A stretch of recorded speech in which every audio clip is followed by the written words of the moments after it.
तो सिलेबस जो है उसमें हम लोग देखेंगे कि सिलेबस में एक ग्रुपिंग होता है। तो हम बात करेंगे कि जितना भी आप इलेक्ट्रॉनिक्स है या इलेक्ट्रॉनिक मशीन से आप आईटी कर रहे हैं या ICTSM कर रहे हैं या आप इलेक्ट्रीशियन से कर रहे हैं या वायरमैन से कर रहे हैं, ये जो चारों ज्यादातर यहाँ ट्रेड है, ये चार जो ट्रेड है उसका सिलेबस एक ही है। ये हमारा सिलेबस जो आज हम बात करेंगे ये फर्स्ट ईयर का है और फर्स्ट ईयर में आपको टोटल 13 लेसन पढ़ना।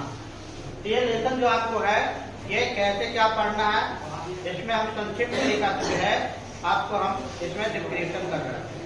तो हम बात करें ये जो हमारा सिलेबस है आपको 4 ट्रेड के लिए काम करेगा। आप एक बार फिर सुन लीजिए, इलेक्ट्रीशियन, वायरमैन, इलेक्ट्रॉनिक मशीन और ICTSM। इसमें पहले एक IT अलग ट्रेड था, इंफॉर्मेशन टेक्नोलॉजी, वो कहीं है कहीं हट गया है, तो वो भी इसी के अंतर्गत आता था। अब हम बात कर रहे हैं कि ड्राइंग जो काम करेंगे वो जो ड्राइंग है फर्स्ट लेसन में आपको जो है इंजीनियरिंग ड्राइंग एस्टीमेट पढ़ना है। ये इंट्रोडक्शन है, तो इंट्रोडक्शन का मतलब आप अच्छा से जानते हैं, परिचय। तो लेसन नंबर 1 में आप जो है ड्राइंग क्या है इसके बारे में पढ़िएगा, फिर ड्राइंग का डेफिनेशन पढ़िएगा, फिर ड्राइंग का टाइप्स पढ़िएगा, फिर ड्राइंग का इंपॉर्टेंट पढ़िएगा और फिर ड्राइंग कैसे हम लोग अच्छा बनाएंगे। ड्राइंग को सटीक और सुरक्षा बनाने के लिए कौन कौन सा हम लोग नियम का अप्लाई करेंगे, कौन कौन सा नियम अपनाएंगे, इसके बारे में बात करेंगे। जिस तरह से आप सेफ्टी प्रिकॉशन पढ़ते हैं ट्रेड में, उसी तरह से इस लेसन में हम लोग देखेंगे कि ड्राइंग जो है अच्छे ढंग से सुंदर और अट्रैक्शन कैसे बनाएंगे उसके बारे में हम लोग इसमें देखेंगे। तो पूरा एक लेसन जो है 1 लेसन, इसमें इतना ही स्टडी करना 6 हुआ। अब हम बात करते हैं लेसन नंबर 2 की। 2 में आपको है ड्राइंग एस्टीमेट पढ़ना है। एस्टीमेट का मतलब होता है उपकरण। अब ये ड्राइंग है तो ड्राइंग में चित्रीय उपकरण, तो ड्राइंग उपकरण में क्या क्या पढ़ना है। तो आप 9th-10th में पढ़े होंगे तो ड्राइंग एस्टीमेट खरीदे होंगे, तो मैथमेटिकल जो एस्टीमेट खरीदे उसमें आपको हो गया स्केल हो गया, ड्राफ्टिंग ये डिवाइडर हो गया, कंपास हो गया, पेंसिल हो गया, इरेजर होगा, शॉर्पनर हो गया। तो ये सब सारा चीजें तो आप लोग देख चुके हैं, लेकिन यहाँ ड्राइंग है तो ड्राइंग में जो है कि टोटल आपका जो है ये उपकरण आपको जो है ये 20 उपकरण पढ़ना है। और इस 20 उपकरण में जो है आपको नाम हम एक बार बता दे रहे हैं, थोड़ा सुन लीजिएगा। आपको ड्राफ्टिंग मशीन, इसके बाद drawing sheet paper, drawing board, drawing table, T square, set square, tracing machine, template, phrase cup, इसके बाद रोल एंड ड्राफ्ट, फिर ट्रेसिंग पेपर हो गया, फिर आपका डिवाइडर हो गया, शॉर्पनर हो गया, इरेजर हो गया, हैंडकरचीफ हो गया, सैंड पेपर ब्लॉक हो गया, फिर इसके बाद आपको है इरेजिंग शील्ड हो गया। ये सारा चीज जो है 20 एस्टीमेट पढ़ना। इसमें आपको क्या है कि अगर हम एक ड्राइंग शीट पर 4 बनाएंगे तो 5 गो ड्राइंग शीट पेपर जो है ये हमारा कंप्लीट शीट जो है आपको लेसन नंबर 2 हो जाएगा। 20 अगर आप ड्राइंग एस्टीमेट बनाएंगे तो 5 को 4 को बनाएंगे तो 5 गो ड्राइंग शीट 5 ड्राइंग पेपर इससे कंप्लीट होगा। अब छठा ड्राइंग शीट पर free hand sketching. Free hand sketching जो है इसमें आपको ट्रेड टूल्स पढ़ना है। ट्रेड टूल्स का मतलब है कि आप ट्रेड में यूज करते हैं, ट्रेड में जो भी आप उपकरण यूज करते हैं थ्रेड करने में, वो आप है हैमर का इस्तेमाल करते हैं, आप प्लायर का इस्तेमाल करते हैं, इसके बाद आप है सोल्डिंग आयरन का इस्तेमाल करते हैं, मल्टीमीटर का इस्तेमाल करते हैं। तो ये सारा चीज जितना भी आपको ट्रेड में आप इस्तेमाल करते हैं तो उसमें से 20 यानी 20 आप जो है ट्रेड टूल्स का भी फिगर जो है फ्री हैंड बनाइए। अब हम संक्षिप्त में फ्री हैंड के बारे में समझते हैं। ये फ्री हैंड का मतलब फ्री मैंने स्वतंत्र, हैंड मैंने हाथ या मुक्त, यानी मुक्त रूप से हम लोग जो फिगर बनाएंगे वो फ्री हैंड स्केचिंग है। मुक्त रूप का मतलब है कि हम लोग पेंसिल और ड्राइंग शीट लेकर के बनाएंगे। फ्री हैंड में हम लोग स्केल का इस्तेमाल नहीं के बराबर करते हैं, फ्री हैंड में हम लोग कंपास का इस्तेमाल नहीं करते हैं। तो फ्री हैंड में हाथ से बना रहा है तो फिर ड्राइंग एस्टीमेट का प्रयोग नहीं के बराबर होता है। अब हम लोग मान लीजिए हैमर का बना रहा है तो उतना नाप के नहीं बनाएंगे, सुंदर बनाएंगे, अच्छा बनाएंगे। हो सकता है कि 10 लड़का बनाए तो 10 तरह के बनाए। तो इस तरह से फ्री हैंड साधारण तरीका से हम लोग पेंसिल और ड्राइंग शीट पर बनाते हैं। इसमें विशेष ड्राइंग इंस्ट्रूमेंट का उपयोग नहीं करते हैं। लेकिन बाकी आप काम करेंगे। अब किसी का बिल्डिंग बना रहा है तो बिल्डिंग में अगर 10 फीट है तो 10 फीट हम मेजरमेंट करेंगे। लेकिन ऐसा नहीं है कि आप हैमर का फिगर बना रहे हैं, फाइल का फिगर बना रहे हैं, लेकिन हमें 10 फीट 5 फीट का निश्चित अपना हो सकता है। कोई पिरामिड बना रहा है तो 2 फीट बनाए, कोई 1 फीट बनाए, तो इसका कोई जरूरत नहीं है।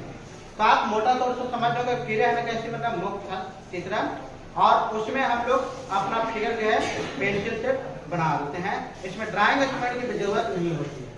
ये भी आपका क्लियर हो गया लेसन। अब हम लोग कन्वेंशनल लाइन पढ़ रहे हैं। तो कन्वेंशनल लाइन का मतलब है रूढ़िगत रेखा।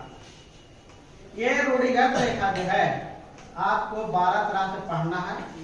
तो 12 तरह का मतलब है कि आपको आउटलाइन पढ़ना है, short break line, long break line, leader line, centre line, extension line और डिटो लाइन, फिर आपको हेड लाइन, हैचिंग लाइन, इस तरह से पूरा जो है 20 को आपको पढ़ना है। ज्योमेट्रिकल ये कंस्ट्रक्शन ऑन है ना। तो ज्योमेट्रिकल कंस्ट्रक्शन हम देख रहे हैं। तो ज्योमेट्रिकल कंस्ट्रक्शन का मतलब है कि जितना मैथमेटिक्स में पढ़े, तो मैथमेटिकल में जितना मैथ में फिगर आप पढ़े, तो मैथ में फिगर आप त्रिभुज, चतुर्भुज, पंचभुज, षटभुज, आप पैराबोला, हाइपरबोला, फ्रस्टम हो गया, सिलेंडर हो गया, कोन हो गया, स्फीयर हो गया, तो इस तरह से इसमें पढ़ना है। तो मैथमेटिकल में हम लोग क्या है त्रिभुज, चतुर्भुज, षटभुज तक पढ़ते हैं। 10 9 में पैराबोला सब नहीं पढ़ना है, उतना फिगर को नहीं बनाना है।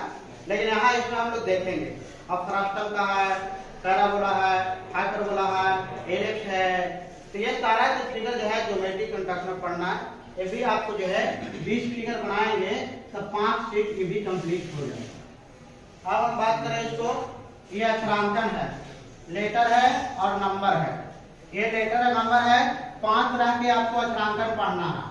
तो 5 तरह के पढ़ना है तो आपको सिंगल हो गया stock letter, double stock letter हो गया, फिर आपको शैडो हो गया, फिर इटैलिक हो गया, फिर रोमन हो गया। ये 5 तरह के लिखेंगे तो कम से कम जो है ये भी 5 शीट आप जो है 5 शीट ये भी कंप्लीट होगा। तो 5 शीट ये भी आपका कंप्लीट हो गया। अब हम बात कर रहे हैं सेवनजेशन का। इसमें dimensioning and it's practice. Dimension का मतलब होता है विमान, और डायमेंशनिंग है तो विमांकन। विमांकन का मतलब है कि ड्राइंग का हम लोग मेजरमेंट नाप लिखेंगे। कोई अगर हम फिगर यहाँ से बना रहे हैं, मान लिया कि इस तरह से कोई फिगर बनाया यहाँ से और इस तरह से फिगर बनाया, तो ये वाला हमारा कितना, इसका मेजरमेंट यहाँ लिखेंगे 40, ये वाला हमारा जो है डायमेंशनिंग हो गया। तो ये सारा चीज जो है तो हम लोग कौन सा रेखा कितना डिस्टेंस में है, कौन चीज कितना है, वो सारा चीज को हम लोग इस तरह से दिखाएंगे। तो इसमें आपको extension line, dimension line, arrowhead, ये सब का इस्तेमाल होता है। इसमें सारा नियम है। ये 40 लिखे तो मिडिल में लिखना चाहिए। तो इसके लिए एक दिन अलग से पढ़ाई होगी। डायमेंशन का पूरा देखिएगा कैसे दिया जाता है। तो डायमेंशन हो गया। इससे भी आपको जो है 4 drawing sheet paper, 4 drawing sheet paper जो है आपको इससे भी कंप्लीट होगा। अब लेसन नंबर 8 की बात करते हैं। साइज हो गया एंड लेआउट हो गया। साइज में आकार, आकार का मतलब है कि ड्राइंग शीट का आकार। आकार जो है ड्राइंग शीट का 6 प्रकार से होता है। एक जीरो सबसे बड़ा है, एक है सबसे छोटा है। तो एक जीरो सबसे बड़ा से लेकर के A5 तक 6 हो गया। A0, A1, A2, A3, A4, A5 total 6 हो गया। और 6 का मेजरमेंट अलग अलग है, माने माप अलग अलग, वो फिक्स माप है। अब मान लेंगे हम लोग A0 के लेते हैं तो A0 को 1189 से लेकर के 841 है, फिक्स है। आपको 1189 में 841 में होनी चाहिए। इस तरह से A1 का, A2 का, A3 का सबका मेजरमेंट अलग है, सबका डायमेंशन अलग है। अब इसमें हम बात करें कि लेआउट। लेआउट का मतलब हो गया बाहरी सीमा, यानी हम लोग इसको बाउंड्री हिंदी में बोल सकते हैं। बाउंड्री, तो बाउंड्री है तो लेआउट करना मतलब है कि पूरा ड्राइंग शीट है उसका बाउंड्री करेंगे, लेआउट करेंगे। वो भी आपको बाउंड्री एक विशेष नियम से करना है। उसमें लेफ्ट साइड में मार्जिन, बीच में, बाकी तीनों साफ 10-10 मिनट छोड़ना है। जब वहाँ प्रैक्टिकली काम करेंगे यहाँ बोर्ड पर तो समझ में आ जाता है। इस तरह का आपको नॉर्मल लेसन है। Method of presentation of drawing, यानी ड्राइंग जो हम बना रहे हैं तो ड्राइंग को दर्शाने के लिए, रिप्रेजेंट करने के लिए उसको हम लोग कौन सा नियम को करेंगे। हम लोग स्टेशनरी बनाना है तो कैसे करेंगे, रिप्रेजेंट। असेंबली बनाना है तो रिप्रेजेंट कैसे करेंगे। फिर अगर कोई हम लोग मशीनरी पार्ट बनाना है तो उसको रिप्रेजेंट कैसे करेंगे। नट बोल्ट बनाना है तो उसको रिप्रेजेंट कैसे करेंगे। तो वो ड्राइंग को हम लोग कैसे दर्शाएंगे, इसका एक विशेष जो है सिस्टम है, उसको इस लेसन में हम पढ़ेंगे। आपको सिंबॉलिक रिप्रेजेंटेशन रिलेटेड ट्रेड में आप डॉट इस्तेमाल करते हैं तो डॉट का क्या सिंबल है।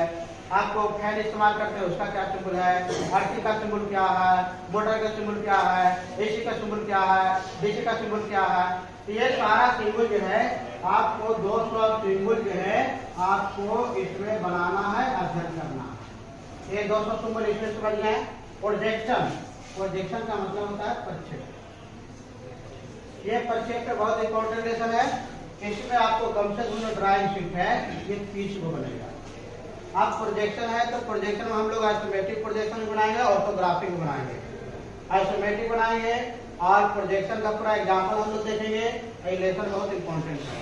आप डिप्लोमा डिग्री भी कीजिएगा तो आपको एक सेमेस्टर ड्राइंग पढ़ना है। ये लेसन आप कोई भी एमटेक बीटेक या कुछ भी कीजिएगा कहीं भी इंजीनियरिंग में तो पढ़ना।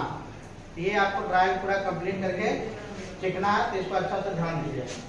ऑर्थोग्राफिक प्रोजेक्शन, ऑर्थोग्राफिक प्रोजेक्शन का मतलब होता है लंबकोणीय। यानी अगर हम कोई भी कंपनी में बनाते हैं चीज को, कंपनी में ड्राइंग लेते हैं तो सब ऑर्थोग्राफिक रहता है। इसलिए ऑर्थोग्राफिक है तो फर्स्ट या थर्ड लाइन में बना हुआ रहता है और वो एक्यूरेसी में रहता है, 100% सही रहता है। इसलिए अगर कोई भी कंपनी में मैन्युफैक्चरिंग करना है तो हम लोग जो है ये ऑर्थोग्राफिक का काम करेंगे। आइसोमेट्रिक है तो इस चीज में झुका रहता है, तो कोई भी अगर झुका है तो गलत तो कुछ होगा ही। अगर कोई आदमी इसे खड़ा कर दे इसको, मान लीजिए आप यहाँ खड़ा कर रहे हैं इसको, यहाँ पे जब खड़ा किए इसका लंबाई आप लोग 10 ले लिया, ठीक। अब कोई आदमी कहा कि इसको 30 डिग्री पे झुकाइए तो इसको 30 डिग्री पे झुकाएं तो 10 यहीं आएगा। ये बताओ इसका लेंथ यहाँ आया, आप ये वाला 10 डिग्री यहाँ आया, इतना बीच में कमा ना, दोनों एक ही वस्तु है, पीछे करेंगे तो ऑटोमेटिक कमेगा। तो जब कमेगा तो हम कह रहे हैं कि ज्यामिति तिरछा है, आइसोमेट्रिक में तिरछा है, तो इसको 90 पर करेंगे तब ना सही से पता चलेगा। तो ये पूरा ऑर्थोग्राफिक 90 पर करता है, इसलिए शुद्धता रहता है, एक्यूरेसी रहेगा 100%, तभी इससे कंपनी में निर्माण होगा।